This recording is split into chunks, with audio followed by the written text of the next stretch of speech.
Shalom, jumpa lagi dengan saya lewat channel Klavu Sukacita. Pada kesempatan ini kita akan mendengarkan firman Tuhan. Sebelumnya saya mengajak kita untuk bersatu di dalam doa. Mari berdoa.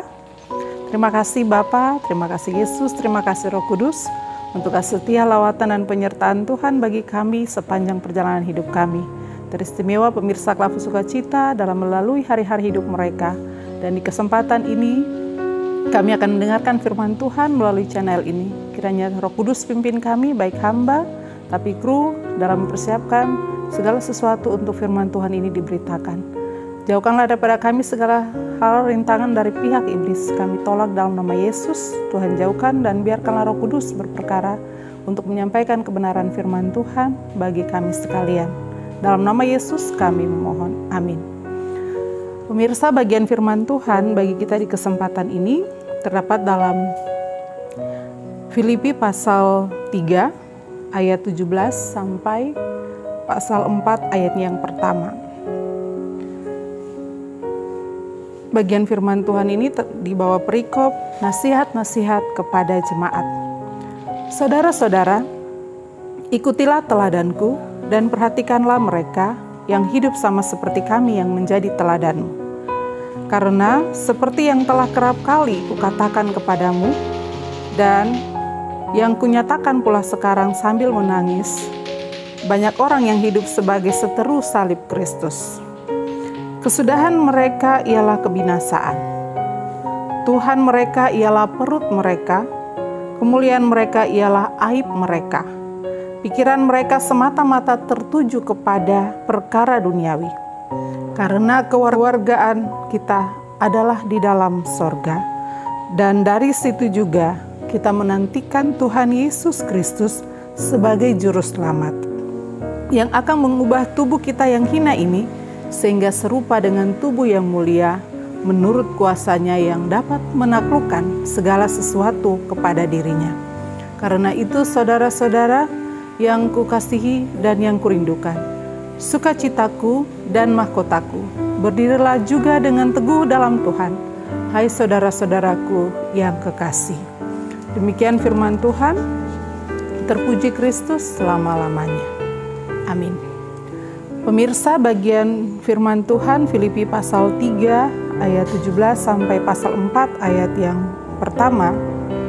Bagian firman Tuhan ini kita juga dituntun oleh sebuah tema yang berkata menyikapi perbedaan dengan merawat relasi kehidupan. Menyikapi perbedaan dengan merawat relasi kehidupan. Pemirsa, kesudahan segala sesuatu sudah dekat.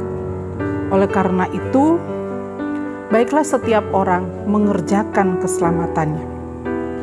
Artinya bahwa kita yang sudah berada di jalan Tuhan, kita yang sudah hidup di dalam Tuhan, harus tetap ada pada jalur kita. Setiap kita masing-masing berusaha hidup dengan baik. Setiap kita masing-masing berusaha untuk berkenan kepada Allah. Janganlah kita terpengaruh dengan dunia ini. Janganlah pula kita terpengaruh dengan rayuan setan atau iblis. Janganlah kita terpengaruh dengan orang-orang di sekitar kita yang hidup bertentangan dengan firman Tuhan. Rasul Paulus menasihatkan jemaat di Filipi lewat firman Tuhan saat ini. Kita bisa lihat di ayat 18 sampai 19 bahwa banyak orang yang hidup sebagai seteru salib Kristus. Tuhan mereka adalah perut mereka. Kemuliaan mereka ialah aib mereka. Pikiran mereka semata-mata tertuju kepada perkara duniawi. Dan masih banyak lagi hal-hal yang dilakukan oleh mereka yang hidup di luar Kristus. Dan tentu saja sudah kehidupan mereka ini membedakan kehidupan rohani antara mereka yang bukan anak-anak Allah atau bukan anak-anak kerajaan Allah. Sedangkan orang-orang percaya, orang-orang yang hidup sesuai firman Tuhan, sudah jelas bahwa mereka adalah anak-anak kerajaan sorga. Mereka adalah orang-orang yang mengakui dan menantikan Yesus Kristus sebagai juru selamat dalam kehidupannya nanti. Mereka meyakini pula bahwa Yesus Kristus yang akan datang untuk menjemput semua orang percaya dalam kuasa dan kemuliaan-Nya. Nah pemirsa, keluarga sukacita yang diberkati, tema kita mengatakan menyikapi perbedaan dengan merawat relasi kehidupan. Dan kalau kita perhatikan firman Tuhan saat ini, kita diingatkan bahwa kita memang berada di dunia ini. Kita berada dan hidup dengan orang-orang yang tentunya belum sepenuhnya hidup sesuai dengan firman Tuhan. Tetapi kita diminta untuk tetap menjaga relasi, menjaga hubungan kita sebagai manusia, sebagai makhluk sosial dengan mereka.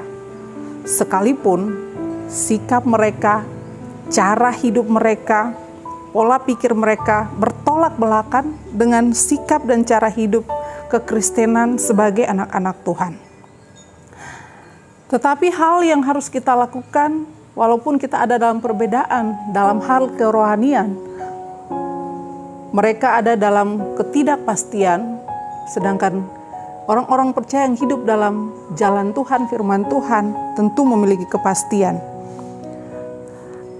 Harus menjaga hubungan, menjaga relasi dengan mereka, dengan cara mendoakan mereka, dan berusaha membawa mereka kembali kepada jalan Tuhan dengan cara hidup kita sebagai orang-orang percaya. Maka dengan demikian, hidup kita tentunya menjadi berkat bagi mereka. Hidup kita tentunya menjadi teladan bagi mereka. Hidup kita menjadi contoh yang baik bagi mereka, bahwa setiap orang yang hidup di dalam Tuhan akan mencerminkan kehidupan rohani yang baik, sehingga mereka yang di luar dari jalan Tuhan, di luar dari kehidupan dengan Tuhan, mereka akan dipengaruhi dengan kehidupan kerohanian kita yang baik, sehingga mereka pun pasti akan berbalik kepada jalan yang benar. Mereka akan kembali kepada jalan yang benar. Dengan demikian Bapak Ibu, pemirsa Keluarga Sukacita yang diberkati oleh Tuhan, nampak dalam kehidupan kekristenan kita bahwa kita ada di dunia tetapi tetap menjaga kekudusan kita, kekristenan kita, sehingga suatu kali kelak ketika Kristus datang, Dia akan menjemput kita untuk ada dalam keselamatan yang abadi, yaitu di surga yang kekal. Amin. Mari berdoa. Terima kasih Bapa, terima kasih Yesus, terima kasih Roh Kudus untuk kesempatan yang baik ini. Tuhan boleh memberikan kami kesempatan untuk mendengarkan firman Tuhan. Biarlah Roh Kudus bekerja di setiap hati yang mendengar firman-Mu di saat ini. Dalam keberadaan hidup mereka, Roh menggerakkan akal, pikiran, batin mereka untuk mengikuti apa yang Tuhan mau lewat firman Tuhan. Teristimewa menjaga hubungan yang baik dengan Tuhan, tapi juga hubungan yang baik dengan sesama. Meskipun orang-orang di sekitar kami terkadang hidup tidak sesuai dengan firman Tuhan, hidup di luar Tuhan, tetapi sebagai makhluk ciptaan Tuhan, kami harus menjaga relasi hubungan yang baik. Tetapi tolong kami juga Tuhan, supaya kami tidak terpengaruh dengan cara hidup menurut dunia ini. Tetapi biarlah kami berpegang teguh pada iman percaya kami, dan hidup sesuai dengan kehidupan yang Tuhan mau melalui firman Tuhan. Terima kasih Bapa. Berkati pemirsa Keluarga Sukacita di mana saja mereka berada. Dalam seluruh keberadaan hidup mereka, apapun yang mereka alami, sakit, Tuhan berikan kesembuhan bagi mereka. Yang sedih, Tuhan hiburkanlah mereka. Yang lemah, Tuhan kuatkan. Yang berbeban berat, Tuhan angkat beban itu, beri kelegaan bagi mereka. Berkati juga bangsa dan negara kami, para pemimpin kami dari pusat sampai kepada daerah-daerah, bahkan di kampung-kampung sekalipun. Dalam tugas kepemimpinan mereka, Tuhan beri hikmat kemampuan bagi para pemimpin kami untuk mengabdi dan melayani masyarakat sesuai dengan kehendak Tuhan. Berkati juga para hamba Tuhan yang senantiasa bergumul untuk kehidupan umat Tuhan dan keadaan dunia ini. Pribadi mereka, keluarga mereka kiranya juga diberkati oleh Tuhan untuk senantiasa memuliakan Tuhan, melayani Tuhan lewat tugas-tugas pelayanan yang Tuhan percayakan bagi mereka. Berkati tim Keluarga Sukacita, baik kru maupun para pelayan. dalam tugas memberitakan Injil Kerajaan Allah lewat channel Klaver Sukacita. Pribadi mereka, keluarga mereka kiranya diberkati oleh Tuhan untuk seterusnya memuliakan Tuhan, memberitakan firman Tuhan lewat channel Klaver Sukacita. Terima kasih Bapa, terima kasih Yesus, terima kasih Roh Kudus. Terpuji-puji namamu dari dulu kini hingga selama-lamanya. Amin. Shalom, Tuhan memberkati kita.